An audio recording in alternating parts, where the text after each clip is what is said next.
नमस्कार, प्रणाम दोस्तों, अस्सलाम वालेकुम। और हमारा भोजपुरी के ताज़ा खबर में आप सबका बहुत बहुत स्वागत है। और हमारे भोजपुरी न्यूज़ पसंद है तो हमारे चैनल को दिल से सब्सक्राइब कर लीजिए, क्योंकि भोजपुरी से रिलेटेड न्यूज़ हमारे चैनल में हर वक्त आते रहते हैं। तो हमारे चैनल को फटाफट से दिल से सब्सक्राइब कर लीजिए। और हम बातचीत करने वाले हैं नीलकमल सिंह का, तो आप सब ज़्यादा से ज़्यादा इस गाने को माध्यम से सपोर्ट करें हमारे चैनल को। और चलिए इस गाने के बारे में बताते हैं। नीलकमल सिंह का बहुत ही ब्लास्ट सॉन्ग बहुत ही ब्लास्ट सॉन्ग हो रहा है, जिस सॉन्ग का नाम है जुदाई। जी दोस्तों, आप सब सही सुने। नीलकमल सिंह का बहुत ही ब्लास्ट सॉन्ग है, इस सॉन्ग का नाम है जुदाई। बहुत ही खूबसूरत सॉन्ग है। इस सॉन्ग को नीलकमल बहुत ही प्यार से गाए। सॉन्ग को रिलीज किया जाएगा, यानी कि कल 15 नवंबर को रिलीज किया जाएगा।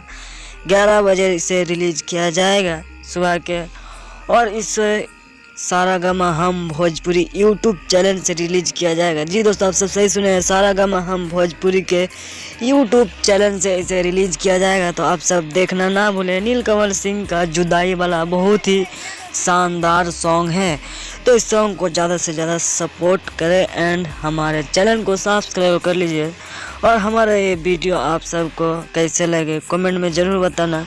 अगर वीडियो अच्छी लगी तो ज़्यादा से ज़्यादा लाइक करें, कमेंट करें, शेयर करें, लाइक करें। धन्यवाद, थैंक यू सो मच, जय हिंद।